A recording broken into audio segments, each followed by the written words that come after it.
এই 15.5 বছরে যাদেরকে মিথ্যা মামলা দিয়ে আটক করে রাখা হয়েছিল, যেহেতু সরকার অবৈধ ছিল, মামলা অবৈধ, এই জন্য এটিএম আজহারুল ইসলামের মামলা এটা অবৈধ মামলা। আমরা চাই ওনাকে খুব দ্রুত তাড়াতাড়ি মুক্তি দেওয়া হোক।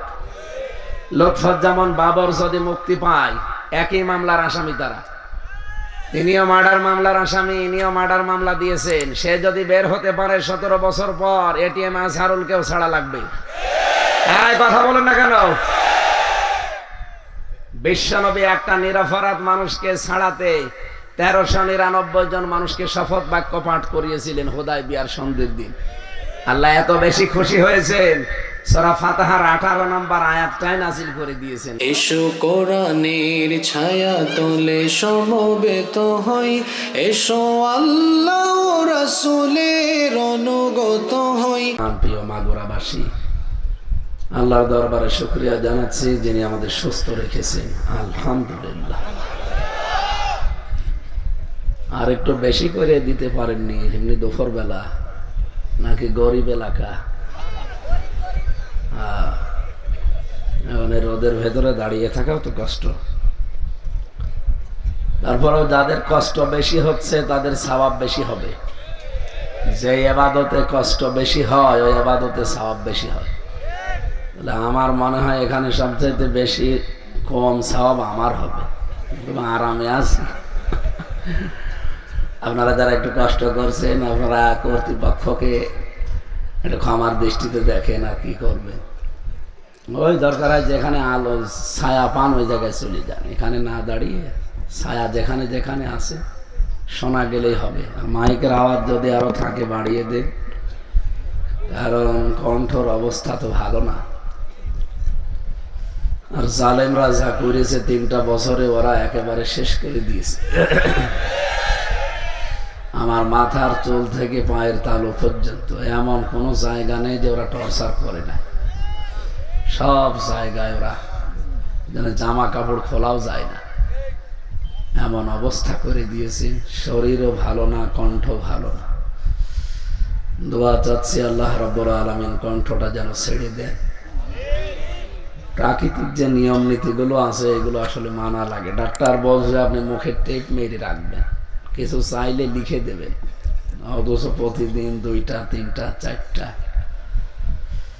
দিনের জন্য, ইসলামের জন্য এখন এগুলো করা লাগছে। আল্লাহ রাব্বুল আলামিন আমার কণ্ঠটা, শরীরটা যেন ওই আগের অবস্থায় ফিরিয়ে দেন। যেহেতু এসেছি আমরা কোরআনে কারীম শুনতে, আর এই অনুষ্ঠান এটা রাজনৈতিক মঞ্চ নয়, এটা বিএনপি, জাতীয় পার্টি, জামাত ইসলাম, চরমোনা, অন্যান্য রাজনৈতিক দল যেভাবে আলোচনা করে সেইটা এইটা না। যদিও অনেকে বলে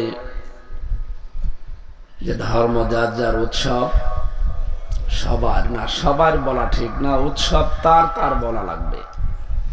আজকের এই অনুষ্ঠানটা এটা কিন্তু শুধু মুসলমানদের জন্য না, হাদা বায়ানুল লিন্নাস হুদাল লিন্নাস, মানুষ পদবাচ্চে যারা বিবেচিত তাদের জন্য আজকের অনুষ্ঠান। সুতরাং এখানে অন্য ধর্মের যদি কেউ এসে থাকেন আপনাকে ওয়েলকাম জানাচ্ছি। এই অনুষ্ঠান যদিও মুসলমানরা সাজিয়েছে কিন্তু সবার জন্য কোরআন উন্মুক্ত। এই যে লিন্নাস, লাম শব্দটা আরবি গ্রামারে 13টা অর্থে আসে। এর অন্যতম একটা অর্থ হচ্ছে লাম ব্যবহার করা হয় জীবিত মানুষদের জন্য। দুঃখজনক হলেও সত্য, আমরা এই 15.5 বছরে কোরআনে কারীম জীবিত মানুষদেরকে শোনাতে বহু ব্যাগ পেয়েছি। 14-15 জায়গায় অনুমতির ব্যবস্থা করে রেখেছিল। ওরা জাতে মাতাল হলেও তালে ঠিক ছিল। 96% মুসলমান তো একবারে বলতে পারে না যে না কোরআন চলতে দেব না, তাহলে হবার সমস্যা হয়ে দাঁড়াতো। এখানে কায়দা করেছিল যে কোরআন যেন মানুষ শুনতে না পারে। 14 জায়গায় যদি কেউ যেতে চায় ওর পার তলা জোতা শেষ হয়ে যাবে, ও যাবেও না, ও কোরআনের অনুষ্ঠান আর হবেও না। আরো যাদের কাছে অনুমতি নেওয়ার ব্যবস্থা ছিল ওগুলো কি মানুষের ভেতরে পড়ে? এক জালেমা তো জালেমা, ওর সাথে যারা ছিল এই 1628টা চেয়ারে, এই সবগুলো চলে জালেমের দোষর।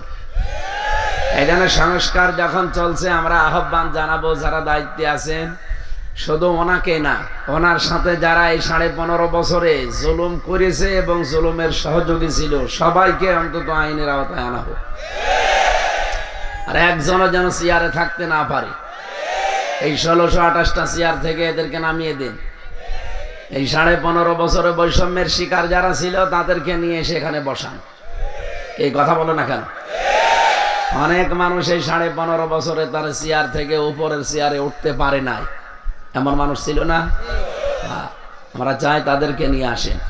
প্রত্যেকটা দিক বিভাগে এমন মানুষ আছে।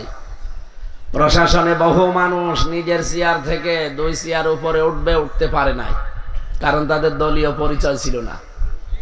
এই জন্য যাদের দলীয় পরিচয় নিয়ে এই মিথ্যা বিভ্রান্ত ভাবে মানুষদেরকে উপরে তুলে দিয়েছেন একটার পরে একটা, আমার মনে হয় এগুলো এই জালেমাকে টিকিয়ে রাখতে সবচাইতে বেশি ভূমিকা পালন করেছে। এদেরকে বিদায় করে দিয়ে ছাত্র সমাজ এবং জনতার যে রক্তের যে 9টা দফা তারা দিয়েছিল, এটা আর কি করার জন্য দেয়নি। গুরুত্বপূর্ণ এই দফাগুলো এখন সামনে বাস্তবায়ন করা আমার মনে হয় তাদের রক্তের দাবি হয়ে দাঁড়িয়েছে। আর যেহেতু সংস্কার চলছে, কতদিন সময় নেবেন? খুব তাড়াতাড়ি করেন। এই 15.5 বছরে যাদেরকে মিথ্যা মামলা দিয়ে আটক করে রাখা হয়েছিল, যেহেতু সরকার অবৈধ ছিল, মামলা অবৈধ। এই জন্য এটিএম আজহারুল ইসলামের মামলা এটা অবৈধ মামলা।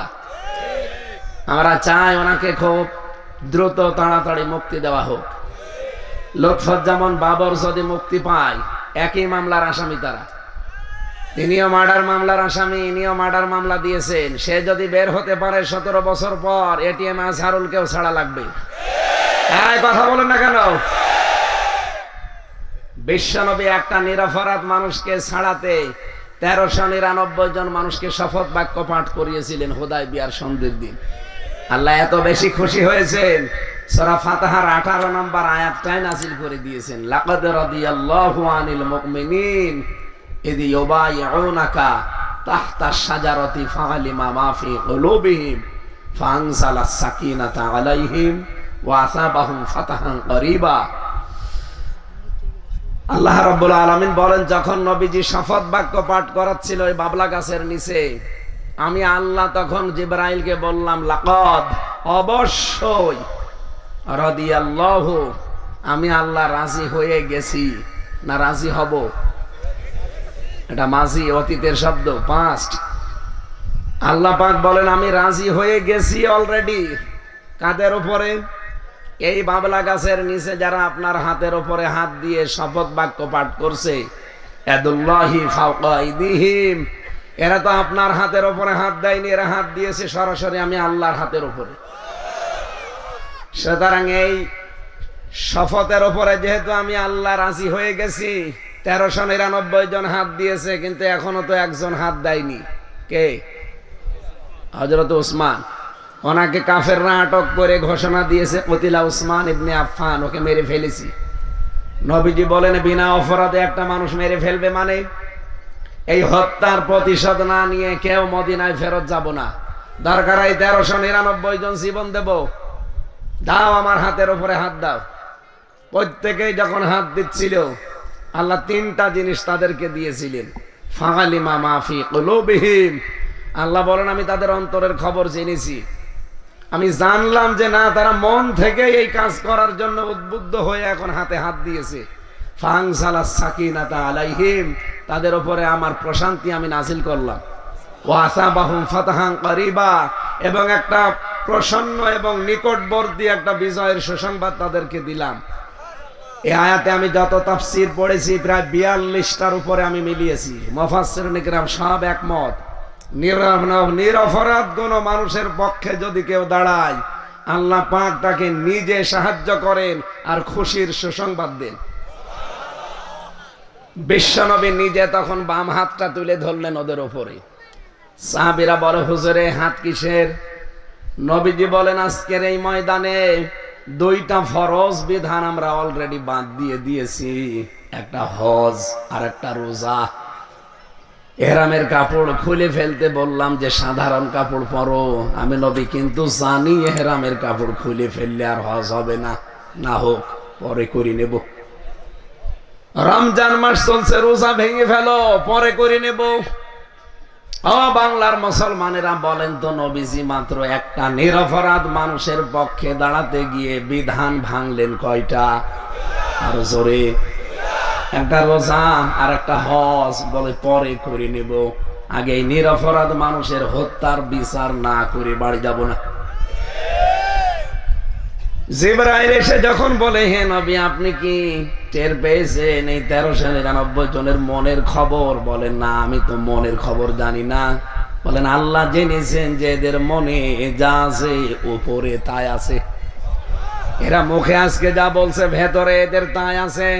এরা আপনার হাতের উপরে এই সিদ্ধান্ত নিয়ে হাত দিয়েছে যে হয় মরব না উসমানের প্রতিশোধ নেব। আল্লাহ এত বেশি খুশি হয়ে গেছেন এদের মনের উপরে, ফানজালাস সাকিনাতা আলাইহিম, তাদের উপরে আমার আল্লাহ নিজে সাকিনা, রহমত, বরকত, সবচাইতে বড় বিষয় প্রশান্তি আল্লাহ নাজিল করে দিয়েছেন অলরেডি। আল্লাহ দেবে তা না, আনসালা এটা মাসি, এটা অতীতের শব্দ। যখনই মানুষ এরকম সিদ্ধান্তে আসতে পারে আল্লাহ তখনই তাদের উপরে আগেই রাজি হয়ে যায়, কারণ মনের খবর জানে কে? আল্লাহ 3 নাম্বার পুরস্কার ঘোষণা দিয়েছেন, ওয়া আসাবাহুম ফাতহান করিবা। আল্লাহ পাক কিন্তু আসা বাঁকা দিতে পারতেন, যে নবী আপনাকে আমি দিলাম, না আসা বাহুম দিয়েছেন, এটা বহু বচন, এটা জমির। কিয়ামত পর্যন্ত যদি নিরপরাধ মানুষের পক্ষে কেউ দাঁড়াতে পারে, আমি আল্লাহ 3 নাম্বার পুরস্কার তাদেরকে দেব, আসন্ন, সুপ্রসন্ন, নিকটবর্তী বিজয় দিয়ে দেব। যেহেতু এটিএম আজহারুল ইসলাম রাজনৈতিক মামলার শিকার, এটা যদিও রাজনৈতিক মঞ্চ না, কিন্তু তিনি একজন নিরপরাধ মানুষ, আমরা জানি, আমি নিজে ছিলাম তার সাথে। একটা হিংসার বশবর্তী হয়ে আপনি তার জীবনটা নষ্ট করে দিতে পারেন না। এই নিকৃষ্ট মহিলার হিংসার বশবর্তী যারাই হয়েছে, আপনি দেখেন তাদের জীবন তছনছ হয়ে গেছে। এসো কোরআনের ছায়া তলে সমবেত হই, এসো আল্লাহ রাসূলের অনুগত হই।